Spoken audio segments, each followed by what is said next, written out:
그런데 노무현이 마치 큰 나라를 구한 것처럼 대한민국 국민을 먹고 살게 만드는 것처럼 이렇게 뭔가 노무현 정신이 있다라고 주장하는 것도 정말 코미디 같은 일들이다 하는 겁니다. 그러니까 탈북자들이 북한에서 떠나서 남한에 오면 깜짝 놀라는 것이죠. 김대중 정신이라고 하면서 더불어민주당에는 마치 거대한 정신이 있는 것처럼 떠들고 있지만 그러나 김대중은 북한 김정일에게 많은 돈을 갖다 줬고 그리고 그것 또한 심판을 받았습니다. 그러면서 북한의 오늘날 핵무기를 만드는 데 결정적인 역할을 했다. 그런데 그것 때문에 또 평화상을 받았다. 이게 이제 역사의 아이러니이고 그래서 현실 세계가 얼마나 모순덩어리인가 하는 것을 잘 보여주는 대목이라고 하겠습니다. 북한 외교관으로 있다가 탈북한 김태산 씨라고 있습니다. 아주 뼈 때리는 글을 많이 썼습니다. 우리 내부의 문제점, 그 보수에 취약한 점, 그리고 이 좌파들의 실체를 정확하게 파악하고 있는 아주 글을 잘 쓰는 그런 분입니다. 자, 오늘도 이 개돼지의 나라라는 제목으로 매 맞는 글을 하나 써본다 이렇게 적었습니다. 매 맞을 글을 하나 써본다 라고 적었는데, 자, 이 박정희 전 대통령과 이 김대중 이 두 사람을 비교하면서 왜 대한민국에는 박정희 전 대통령의 동상 하나 모셔오고 있나, 이렇게 지금 비판하고 있습니다.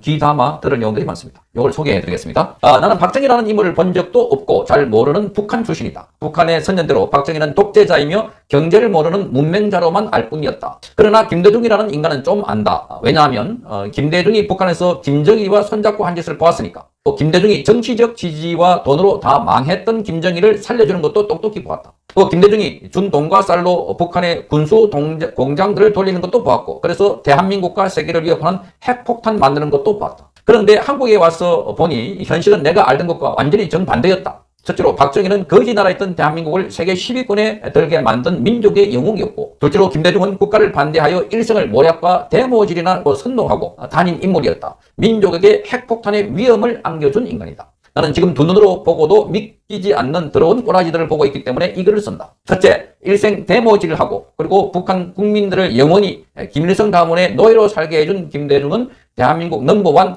노벨 평화상 수상자란다. 그리고 가는 곳마다 김대중의 동상들이 들어서고 국민이라는 자들과 젊은이들이 그를 숭상하고 있다. 둘째, 그런데 북한보다 못 살던 한국 국민들이 배가 부르게 먹고 잘 살게 만든 박정희는 독재자로 몰려서 영원히 사라져가는 비참한 현실이다. 특히 박정희 대통령 탄생 100돌인 2017년에 애국자들이 박정희 대통령 우표를 발간하라고 했지만 문재인 정권이 불허해서 실패했다. 뿐만 아니라 2017년에 애국자들이 돈을 모아서 서울시에 박정희 기념관을 세우고 박정희 동상을 세우려 했지만 박원순이 반대하여 아직도 방치되고 있는 현실이다. 아니, 보수들이 찬성하여 서울시장이 오세훈으로 바뀐 지가 언젠데 아직도 박정희 대통령 동상 건립을 막는다면 오세훈이도 박원순과 같은 인간이 아닌가? 당신들 손으로 오세훈을 시장으로 만들었으면 똑바로 하도록 책찍을 들어야 할 것 아닌가? 참으로 미개하다고 할 정도로 웃기는 대한민국 국민들이다. 전 세계 유명 인사들이 존경하고 따라 배우는 민족의 지도자 박정희 대통령은 천대하고 김대중을 우상화하는 이 대한민국 국민들을 뭐라고 평가해야 할 것인가? 내가 단호히 평가한다. 지금의 대한민국 땅에는 이승만 박정희 대통령을 미워하는 북한 김정은의 정치 영도가 흐르고 있고, 북한 백성들과 똑같은 사상 구조를 가지고 김씨 가문에 충성하는 국민들이 살고 있다. 일부 보수 애국자라는 국민들은 말로만 애국자인 척하며 걱정만 할 뿐 아무것도 할 수 없는 힘없는 존재들일 뿐이다. 애국한다고 주절되며 유튜브를 하는 인간들도 거의 모두 종북 좌파들 눈치나 보며 돈벌이를 위하여 온갖 뻥이나 칠 뿐 그 이상도 이하도 아니다. 서울시에 5년 전에 만든 박정희 대통령 동상 하나 못 세우고 서울시장 하나 똑바로 못 만드는 주제에 맨날 늙은이들 모아놓고 애국한다며 떠드는 목사나 사회단체들도 정신 차리라. 애국 단체들이 있다면 제일 먼저 4.19 때에 당신들 손으로 무너뜨린 이승만 대통령 동상부터 다시 건립하고 박정희 대통령 동상도 빨리 건립해서 나라의 뿌리와 역사를 지키는 일부터 하라. 정말 애국을 하려면 종북 좌파들이 왜 김대중 노무현을 지키고 떠받드는지부터 좀 배워라.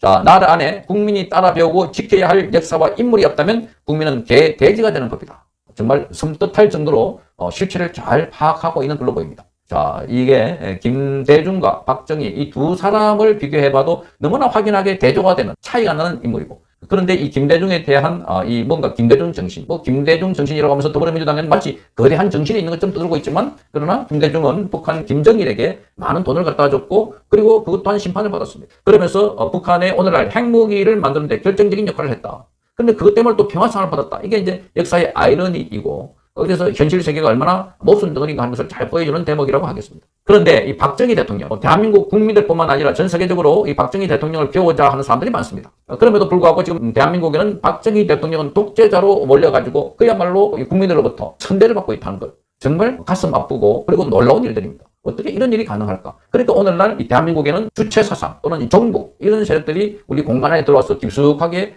따리를 털고 있는 것 아닌가 이렇게 보여집니다. 더군다나 김태산 씨가 지적한 것처럼 서울시장을 새로 뽑아놨는데 왜 서울시장이 이런 보수 정책이나 보수 국민들에 맞는 그런 방향으로 시정을 끌지 못하고 있나? 채찍을 들어라 이렇게 말하고 있습니다. 정말 부끄러운 단면들이 참 많습니다. 자, 어쨌든 지금 김태산 씨가 주장하고 있는 이런 것을 볼 때 박정희 대통령과 김대중 너무나 두 사람은 다르게 평가를 받고 있다. 이게 이제 역사의 아이러니가 아닌가. 역사적 인물 가운데서도 뛰어난 사람들이 잘못 평가받는 경우도 들어있는 겁니다. 그러니까 시간이 지나고 또 재평가가 이루어지면서 바로 잡아가는데, 그러나 지금은 한국은 이런 모순이 너무나 격해에 쌓여 있어서 사실 이게 적폐가 아닌가 이렇게 보여지는 겁니다. 역사의 적폐. 자, 거꾸로 박정희 전 대통령과 이 노무현을 비교해가지고 노무현이 더 앞자리에 있는 여론조사가 많습니다. 대한민국은 아주 뛰어난 사람은 노무현이다 이렇게 평가를 하고 있고, 그러니까 노무현에 대한 평가가 뛰어나다는 것은 선전성동이 그만큼 많이 됐다. 노무현이 한 게 뭐가 있나? 노무현이 결국은 비참한 처우도 맞았고 그리고 수사도 받았고, 그런데 노무현이 이 우리 사회를 무슨 수평적으로 만들었다는데 이미 대한민국은 수평적 구조를 띄고 있는 사회입니다. 민주주의가 발전하면 할수록. 그런데 노무현이 한 것은 그야말로 선전선동 이렇게 일종의 또 막말 같은 거 이런 걸 많이 해가지고 많은 사람으로부터 비판도 받았는데, 그런데 노무현이 마치 큰 나라를 구한 것처럼 대한민국 국민들을 먹고 살게 만드는 것처럼 이렇게 뭔가 노무현 정신이 있다라고 주장하는 것도 정말 코미디 같은 일들이다 하는 겁니다. 그러니까 탈북자들이 북한에서 떠나서 남한에 오면 깜짝 놀라는 것이죠. 실상을 보면. 그런데 우리 국민들만 아직도 탈북자 김태산 씨보다도 못한 역사 인식, 현실 인식을 갖고 있는 것 아닌가 할 때, 그래서 개돼지들의 나라라고 김태산 씨가 우리의 뼈를 때리고 있는 것 같습니다. 원전산업, 반도체 산업을 비롯한 미래 성장 동력은 고사될 것이고 중국산 태양광 시설들이 전국의 살림을 파괴할 것입니다. 만일 망국적 북한 분란 세력이 이 나라를 지배한다면 어떤 일이 벌어지겠습니까? 위헌적인 법률, 셀프 면제부 법률, 경제 폭망 법률들이 국회를 무차별 통과해서 이 나라를 완전히 부술 것입니다. 이 민주당 정권은 이거는 정상적인 정권이 아닙니다. 이거는 자유민주주의 정권이 아닙니다.